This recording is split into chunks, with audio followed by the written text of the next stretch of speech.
Hi everyone and welcome to this video. Slightly different style today because I'm actually been sent an email. And this email said, "Hey Darren, can you let me know about the sort of most memorable day you've ever had in teaching?" And you know what? I still chuckle about it today. Why? Well, because that first day, that most memorable day was actually my very first day teaching. Not only the first day, the first lesson in teaching. It was something else. Now, I used to work in the United Kingdom, and I was very, very fortunate to end up working in a boys' school. My very, very first school was a boys' school in Hertfordshire. I won't say the name of the school, but it lives on as one of the most fun places I ever stayed in my entire teaching career. It was fabulous, and I made some really, really good friends there. But I remember walking in on my very first day. Now remember, I was 22 years of age. I'd left university, I'd done a one-year teaching degree, or teaching qualification, and I got this job at this boys' school, and the interview process for that in itself was just fabulous, and that will be another video as well.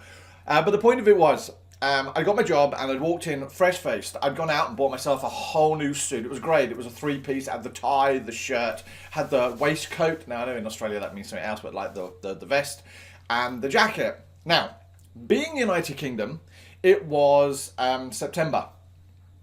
And I remember walking in September and it was hot. Now, those of you out there in Australia, you know, we get a 25-degree day here and it's like a mild summer's day. It's pleasant, it's warm. 25 degrees in the United Kingdom and the whole country stops. It is too hot. We don't have air conditioning. All of our buildings are made out of brick and it is hot. Now, to make matters worse, my very first lesson was in a science lab. So think about high tables and all glass. For some reason, schools in the United Kingdom, whoever designed them with all glass, really should have been shot. Because in the summer, it is horrific. Yes, I know we've said we only get a week of summer, but it doesn't matter. It's still hot. So I walk into this classroom and I've got this group of year 11 boys. Now again, as a new teacher, in the United Kingdom, you were very, very, very rarely given a year 11 group. I don't know what it was. They saw me coming. Now I was quiet and incredibly shy and actually really insecure.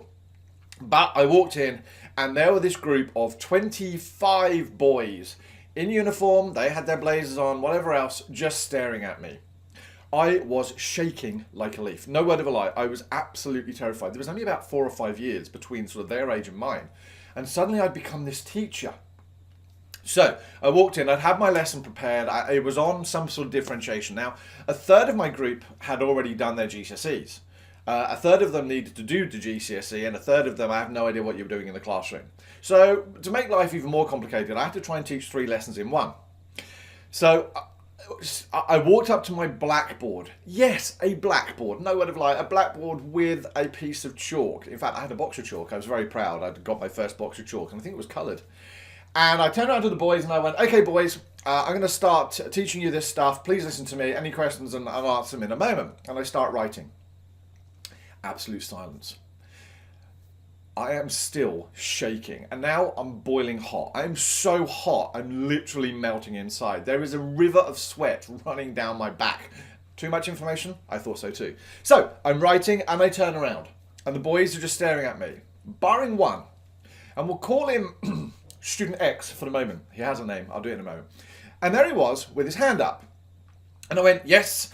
And this child, "Excuse me, sir, I'm really, really hot. Do you mind if I take my blazer off?" And I went, "No, I've said that I'll start teaching and I'll take my blazer off. You can take your blazer off." And I thought that was reasonable. Yeah, I'm really hot. You're hot. We'll just get through this together.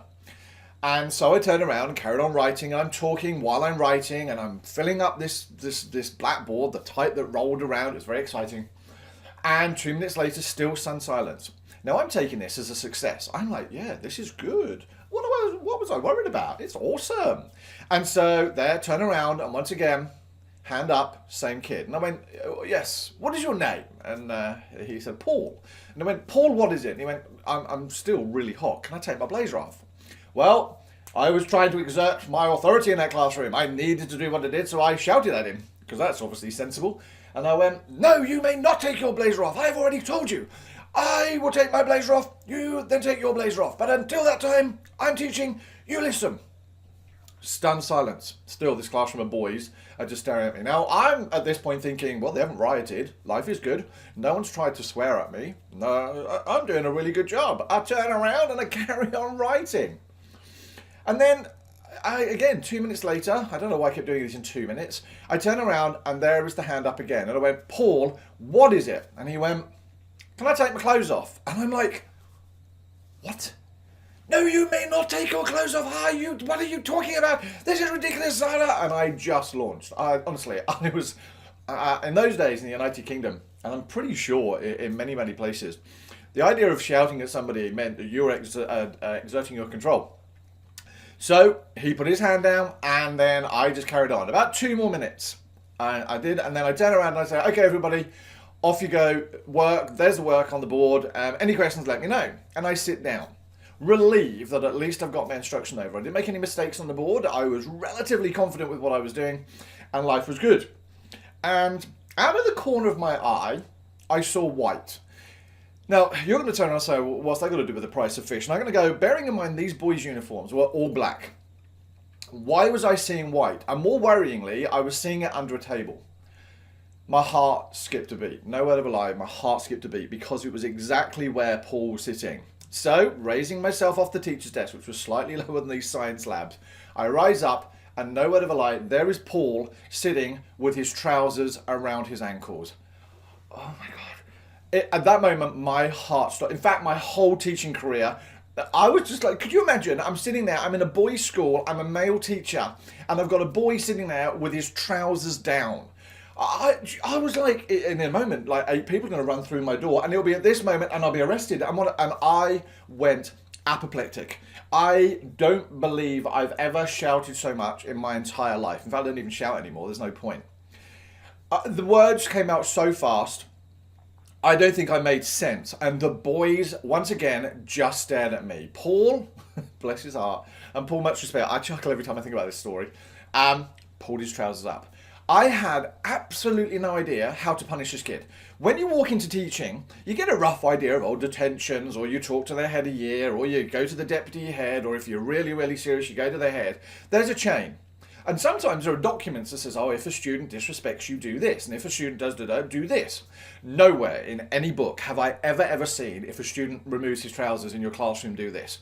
I had no idea what to do. My teaching career was over. I was thinking 24 of these kids are going to go into their parents and go, oh my God, the new guy ended up with a kid with his trousers around. I would have been arrested. I would be no good in prison. No good at all. Yeah. So this was period 1. I had to go through another period before recess or break. And so I walk up to my office, or to the head of department's office, Sue Langman. Now, Sue was just amazing, and sadly no longer with us. She passed away when I was actually at the school, and that was the saddest funeral I've ever been to in my entire life. But I knock on the door, and I'm like, okay, I've got to admit this, because if my teaching career's over, I may as well be the one who ends it. So I knock on the door, and I go, Sue, I'm really sorry, have you got a minute? And she went, yeah, sure. So I went into the office, and she said, what's up? And I went, look, I don't know how to say this, but something happened period 1 and I'm really unsure. And she said, well, what? So I explained my story, much shorter than this, 8-minute video. And she went, oh. And I went, oh, I'm so sorry. I don't know what to do. I don't know how I could have done it differently. She said, what was the name of the student again? And I went, well, Paul. And she went, uh-huh. She said, right, this is what you're going to do. And I'm like, okay, so, I'm there almost with my pen and paper going, I'm going to write this down because this will be good advice. And she went, what you're going to do is next time he asks you to take his clothes off, you're going to say yes. And I went, you what? And she went, you're going to say yes. And I went, nah. Come again? Because this really wasn't what I was expecting. And she went, no, you're going to say yes. And I'm like, she's as mad as I am. And she said, then what you're going to do is you're actually going to confiscate his clothes. And I'm like, I'm going to what? She said, yeah, you're going to confiscate his clothes and you're going to send him to me through the school in his boxer shorts. And I was like, OMG, I love this woman. Sue Langman was potentially the most amazing person I have ever had the pleasure of working with, because she basically told me in that moment that we don't have to give detentions. We don't have to, shout at kids. There are far more interesting things that we can do to get our point across. And you know what? To this day, Paul never, thankfully, removed his clothes in my lesson ever again. I don't know why. He and I actually ended up with some sort of mutual respect. Now, to the point that Paul, one lesson, and if you're watching this, Paul, and I really hope you are, thank you so much. Much respect, dude.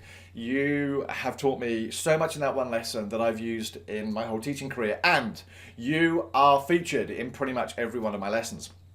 But even to the point that about 6 months into my career, and it was an interesting relationship with these boys. They were good, but they tested me. And I remember Paul walking up to me one day. Oh, Zero, my darling. Hello, my poppin'. Oh, Zero's feeling a little bit left out. So let's put you in the frame for this last little bit, yeah? Oh, bless your heart. So Paul walked up to me and he was like, oh, I've got a question. Now, if that didn't spark some sort of panic response in my head, nothing would, because he wouldn't necessarily have ever asked me a question. And he sort of leans over and then he goes, nah, that's right, mate, I'm done. Now, he had a very Bishop Stortford accent, didn't he? And I was like, oh, all right then. I'd say about 5 seconds later, I inhaled the most revolting fart I have ever smelled in my entire life. He came over and literally just dropped one right beside me and walked away. And again, do you know what? I could do nothing but laugh because these type of things were just hilarious. Now, Zero's obviously looking at me as if to say, why are you talking to yourself? What's going on? Well, my darling, I've got some stories to tell. If you liked it, why not subscribe? If you've got other questions, why not let me know? I love answering questions. Otherwise, I'll look forward to seeing you on our next video. All right, take care. Have a good day.